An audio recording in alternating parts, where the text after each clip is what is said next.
Working with Ankhasha has been life-changing. It has really changed my point of view on life and how things work. And I grew up in the church and being religious, and Ankhasha has that background. Ankhasha's mediumship abilities is phenomenal. She gets information that comes through to her through the spirits that contact her, especially in the gallery reading, is beyond circumstantial. There's no coincidence that she will get information that no one else could possibly know, including, of course, her, for these people. And it's jaw-dropping, really is. Having the opportunity to meet with someone who I can ask any question on the occult and she has an answer. She is a scholar. And, I've read a lot of books and been around a lot of folks. She comes to learning about the occult in a literary way. I mean, she has done the reading. It's not just something she's seen on TV or something anecdotal experience. She actually has some academic behind her, I think. If someone was thinking about working with Ankhasha, I would absolutely recommend her. I would highly recommend her. If you're really truly interested in delving further into your psychic abilities or expanding your psychic abilities, it would be a great opportunity to be able to work with Ankhasha.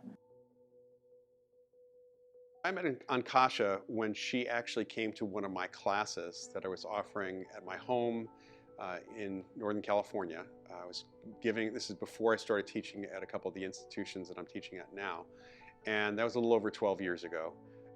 She was just one of many people in the class, and at the end of the course, she started telling me about having purchased a couple of courses that were not online, but they were being offered by a couple of ghost hunter groups, and she actually brought them with her and showed them to me, and they were just terrible. And she was really happy that I actually talked about parapsychology and that I was approaching it from the more scientific perspective.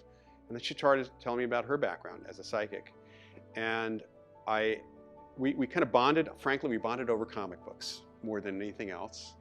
So although she's a Marvel girl and I was a DC person, and I took her on a few cases with me because that's what I do. When I have somebody approach me who says they're a psychic or medium and they want to do investigations or want to learn more about their abilities, if I feel the personality is appropriate, I will take them with me on cases and test them out. And she did wonderfully. She did a great job, and we continue to be very good friends. And I took her to the USS Hornet. I've taken her to the Moss Beach Distillery. She was one of the many psychics that I actually included in a study I did on psychics and mediums in field investigations. She's somebody I've relied on as a psychic and medium over the years, and really supportive of what she's done. Very happy that she did so well in the research medium study that Julie Beischel did for the Windbridge Institute, because she's appropriately good at what she does, and one of the best people I know. One of the things that I really enjoy about working with Ankhasha is her level of dedication and compassion to her field. She has an enormous talent, an enormous skill set with regard to mediumship, and she doesn't stop there. She actually brings a very human element to the process of working with the dead on behalf of the living. When I first met her, she was working with Loyd Auerbach, who is a parapsychologist and a very well-known paranormal field investigator with the Office of Paranormal Investigations. She was working with him, and just simply by that association, I was able to know that she had a very reliable track record, that if she was good enough to be used in parapsychology circles for research, that was somebody that I needed to get to know. One of the most fascinating things that I experienced with Ankhasha in regard to her abilities was seeing her do a gallery reading for the very first time. I had seen psychics, I had seen mediums do various types of gallery readings and cold readings and that sort of thing, but I had never seen anybody so comfortable in their presentation, so focused in their presentation, and so accurate in the information that she was able to get and then pass on to members of the audience. If I were to judge her performance just on that alone, she scored about 95%, and that just impressed me no end. It's very difficult for mediums to do what they do, and nobody is right 100% of the time, but she really blew me out of the water with that particular performance that she gave. So I made it a point to get to know her better. We fortunately have personalities that work very well together, and we come from two different sides. We come from a scientific background, parapsychology, my side, and the psychic and mediumship that she does. And those are two sides of the same coin, and very fortunately for us, it's turned out that we work together very well that way.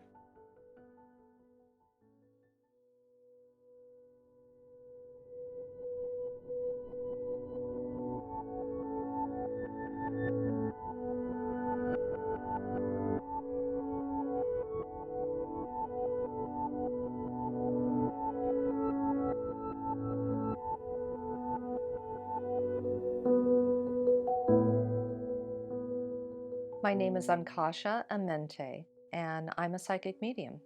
A psychic reads the energy of a person. So a psychic is able to usually tell people about their past, about things that are going on currently in their life, and about things that may potentially happen in the future.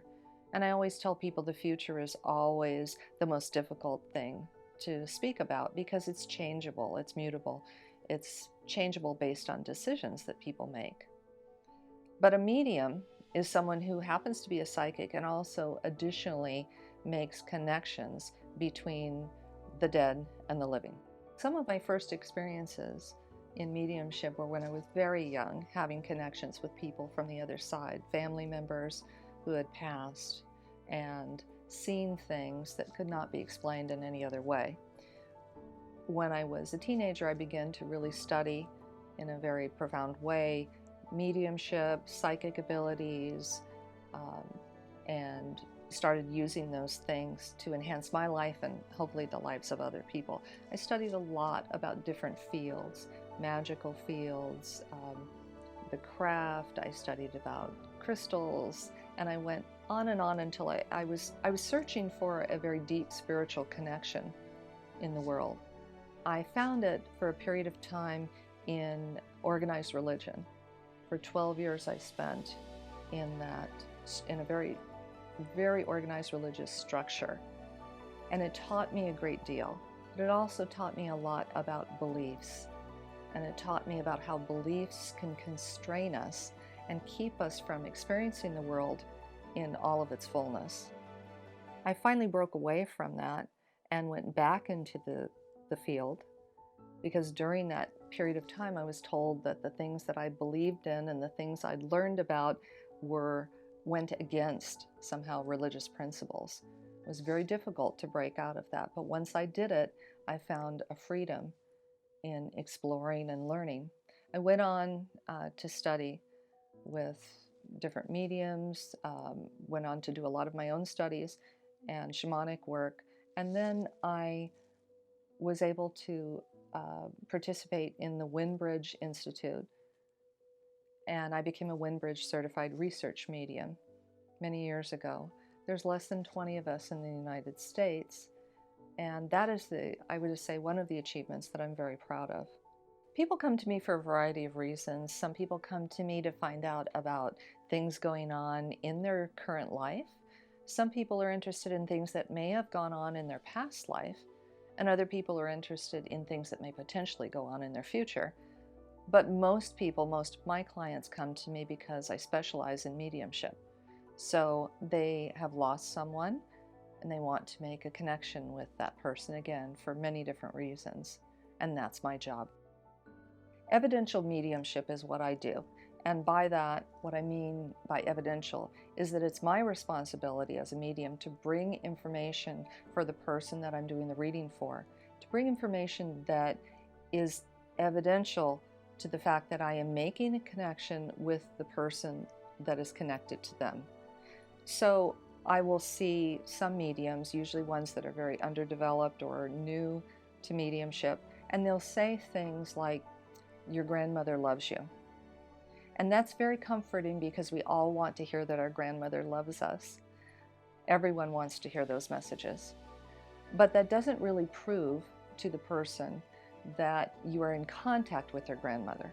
If you can bring evidence, bring special songs, special books that your grandmother read to you, a saying that they had, a description of them, perhaps a pet that's with them on the other side, or someone else, a name, a birth date, an anniversary date, perhaps the way they passed. Those are pieces of evidence that assure the person that you're doing the reading for that you are in connection with someone from the other side.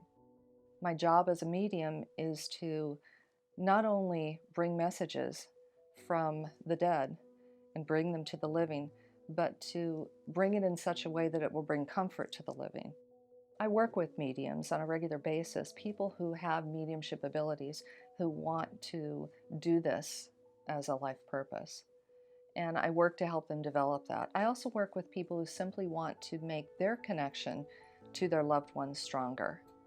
And that is very meaningful to me because I feel we all have psychic abilities. We all have abilities to connect with the loved ones that have passed in our life. Just because we have those particular abilities doesn't necessarily mean that that's what we're called to do as a life's work. It's like saying I have root canals in my teeth. It doesn't mean I should practice dentistry.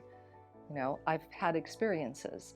People who have mediumship experiences aren't automatically mediums. It means that just like anyone, they can have experiences with their loved ones. So I work with people that are very sincere who do want to either develop for their own purpose, for their own enjoyment and connection to the other side, and then for people who are very serious about pursuing this as a life's work.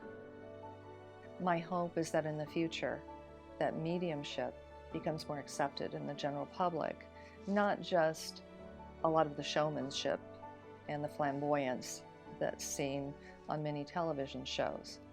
Because of course that's what sells and that's what's promoted.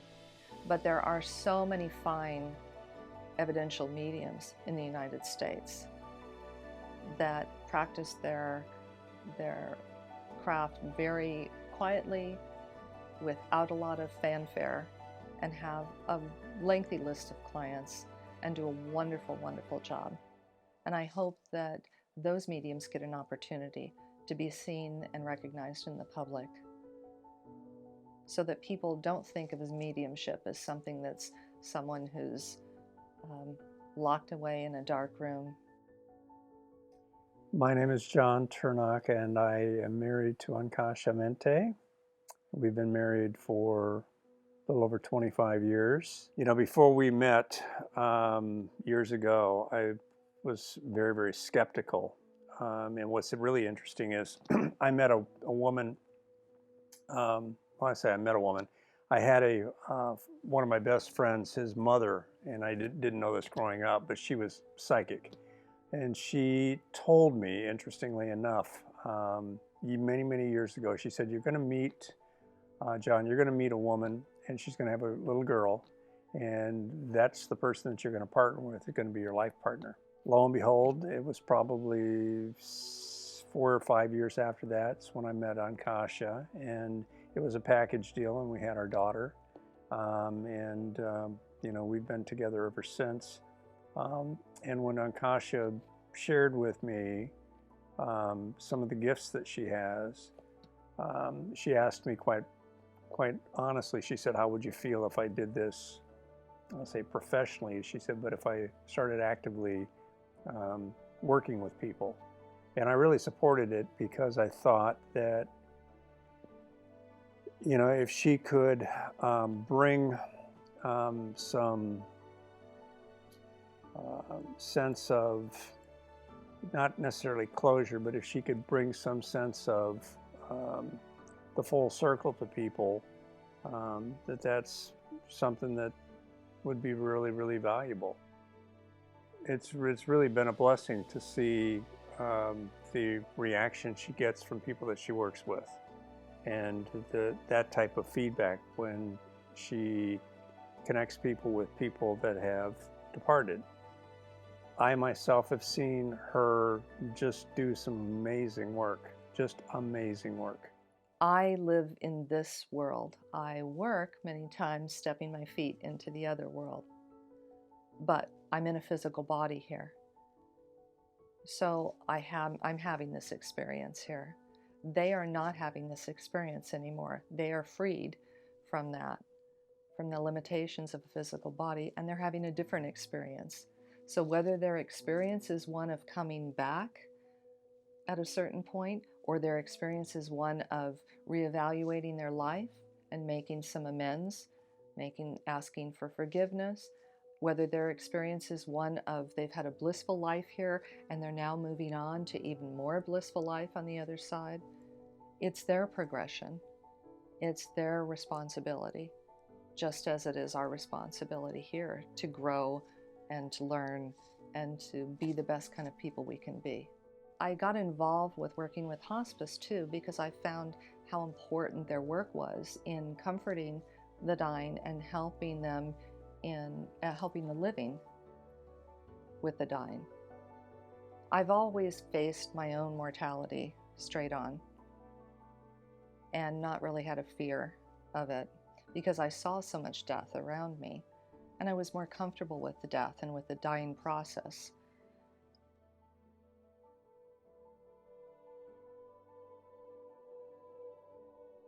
This year, my daughter passed, my only daughter, at age 34. And she was an amazing person, and she passed very unexpectedly. And I found it was difficult in my grieving process because people were either afraid to speak to me or people were unsure of what to say. Because I work with death all the time, and I knew for the past year that death was stalking me. I told a few of my close friends and family that I knew death was here waiting for me, but I believed it was my own death. And I was preparing for it, not in a morbid way, but in a very peaceful way. I felt it was coming in some form or fashion. I had no idea it was coming for my daughter in such an unexpected way. The death of my daughter transformed my work in a more meaningful way than I would ever have had the opportunity to any other way. So that the deepest pain that you could ever feel losing your child, that deep, deep pain, is helping me know how to reach out in compassion. When parents come and sit in front of me, I would always think how difficult that must be to have lost your only child, or to have lost any child. And just a few days before my daughter Amber passed, I met with a parent and delivered messages of comfort to them. And when I left that, I walked into my husband and I said, it's the most difficult thing I have to do is to just be present and fully present, because it's such a great responsibility to be able to bring those messages from that child to that parent. And it's so hard because you want to make certain that everything you say is helpful to that parent. And then a few days later, my daughter passed. And so now the connection that I have with her is not gone. The love that I have had for her and continue to have for her is still there. but it has changed. And I know the pain, and I can say I sit with that pain, and it will be there the rest of my life.